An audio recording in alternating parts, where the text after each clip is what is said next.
เสียบุญเลาะว่าจะเดินปีเสียสีวอนมาเดี๋ยวนี้สบายดีเนาะก็จะนั้นเนาะเนี่ยสดลำเนียเปิดวันวันแล้วปีเสียดูอยู่เมืองฝางเนี่ยห้องพ้องกะแค่กะอยู่ที่เก่านะกะบ้านสองแควบ่อน้ำมันเมืองฝางทำสวนส้มเหมือนเดิมนะเซลไอ้ยะบัดเดียวนี่ลมไอ้อย่างปัดสิ่งเหนือกับเสือใต้มาปะกันเนาะแล้วไอ้คำปองเหรอไปไหนมานี่ไอ้ไปเซาะซื้อของกินซุกมาแล้วได้ห้างมากินของกินสุกน่ะได้ลาบดิบมานี่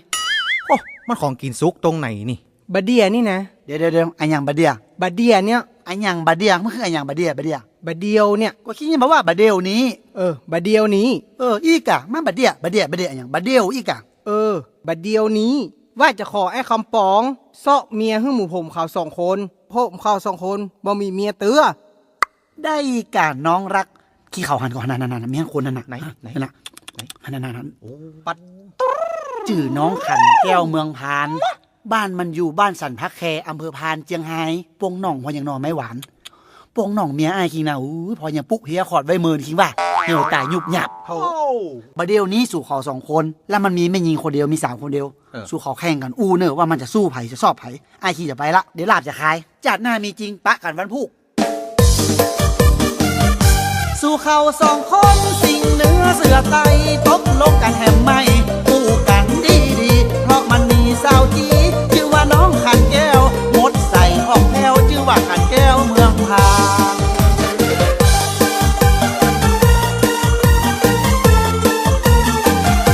น้องเป็นสาวเคินไทยบ่เอิญภาคถามหรือว่าข้าเจ้าบ่งามบ่าวบ่ถามบ่แลอยู่บ้านสันพักแท้อำเภอพานเหนือเจ้าเป็นลูกเจ้าให้เจ้านา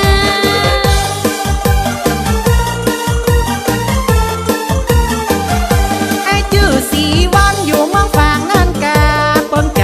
แต่แน่น้องขันเกี้ยวเมืองพานใครได้คนงามไปอยู่ยังจองยังบ้านแล้วตัวน้องจอนจะว่าจะได้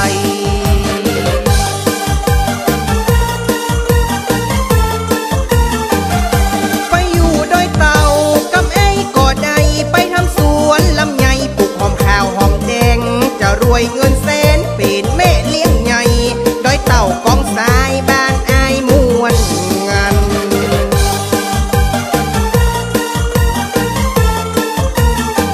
ถ้าไปอยู่เมืองฝางสองแควบ่อน้ำมันขันแก้วเมืองพานถ้าจะดีกว่าแน่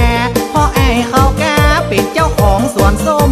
รถเองรถยนต์น้องจะขับกันใด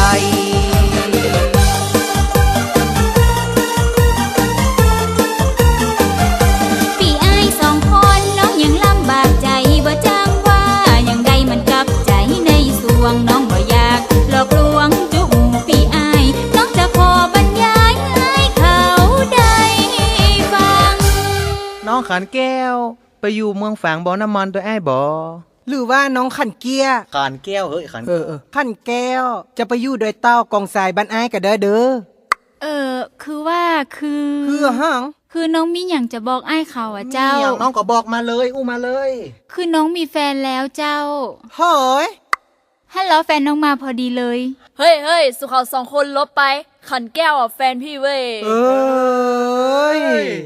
เป็นว่าซอบจีบ่ขันแก้วเป็นว่าชอบปูเมียเต็งอูสาวเป็นเป็นว่าเป็นสอบทอมเหียว่าแต่บัดนี้ไอ้กระเทยยังมีอยู่เนอะเจ้า